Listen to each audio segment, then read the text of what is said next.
కాంగ్రెస్ ప్రభుత్వం వస్తే ఏడాదిలోనే 1,00,000 ఉద్యోగాలు ఇస్తామని చెప్పి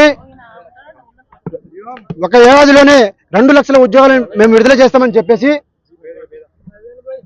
ఆ 3 సంవత్సరాలు అయినా కూడా ఈ 3 సంవత్సరాల్లో రాష్ట్ర ప్రభుత్వం నిరుద్యోగ యువతను మొత్తం కూడా నెలకొక సాగు చెప్తూ అబద్ధం చెప్తూ నాంచుతూ మోసం చేస్తూ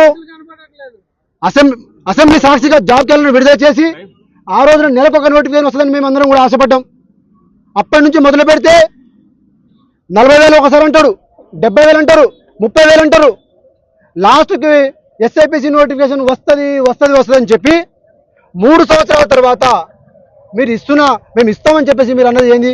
5,000 ఉద్యోగాలు. 5,000 ఉద్యోగాలు ఇస్తే దాంట్లో 2,000 ఉద్యోగాలు హైదరాబాద్కి పోతాయి, 3,000 ఉద్యోగాలు 33 జిల్లాలకు పోతే ఒక్కొక్క జిల్లాలో ఒక్కొక్క కులానికి కూడా ఒక్కొక్క పోస్ట్ కూడా రాదు. ఇలాంటి నేపథ్యంలో మీరు 3 సంవత్సరాల నుంచి ఎస్ఐపిసి నోటిఫికేషన్ 14,000తో వస్తుంది, 15,000తో వస్తుంది, 20,000తో వస్తుంది. డీజీపీ చెప్పినారు కదా దీని మీద ఇన్ని ఖాళీలు ఉన్నాయని చెప్పేసి, 20,000 ఉద్యోగాలు ఖాళీగా ఉన్నాయని చెప్పేసి అన్నారు కదా. మరి అన్నప్పుడు దీన్ని ఫుల్ఫిల్ చేయడానికి మీకేం ప్రాబ్లం వచ్చింది?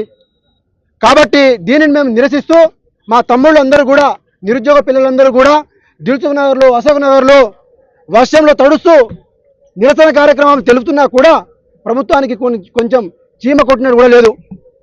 ఈ యొక్క టోటల్ ప్రాసెస్ని, ఈ ప్రభుత్వం యొక్క వైఖరిని మేము తీవ్రంగా ఖండిస్తూ నిరసిస్తూ ఈరోజు ఉస్మానియా యూనివర్సిటీ పోరాటాల గడ్డ అయినటువంటి ఉస్మానియా యూనివర్సిటీ నుంచి ఉద్యమాన్ని మేము మొదలు పెడుతున్నాం.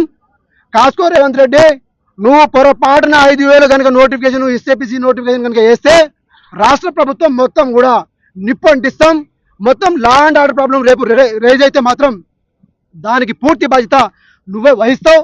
రాష్ట్రంలో మరో తెలంగాణ ఉద్యమాన్ని ఈ ఎస్ఐపిసి నోటిఫికేషన్ 20,000 వేయాలని చెప్పేసి డిమాండ్ చేస్తూ మేము భారీ ఎత్తున నిరసన కార్యక్రమాలని, మెరుపు ధర్నాలని, మాకు ఈ తెలంగాణ యువత ఒక్కసారి నిప్పు కణికలై బయటకు వస్తే ఎట్లా ఉంటుందో చేసి చూపిస్తామని చెప్పేసి ఈ యొక్క సందర్భంగా రాష్ట్ర ప్రభుత్వానికి హెచ్చరిస్తా ఉన్నాం. జై తెలంగాణ.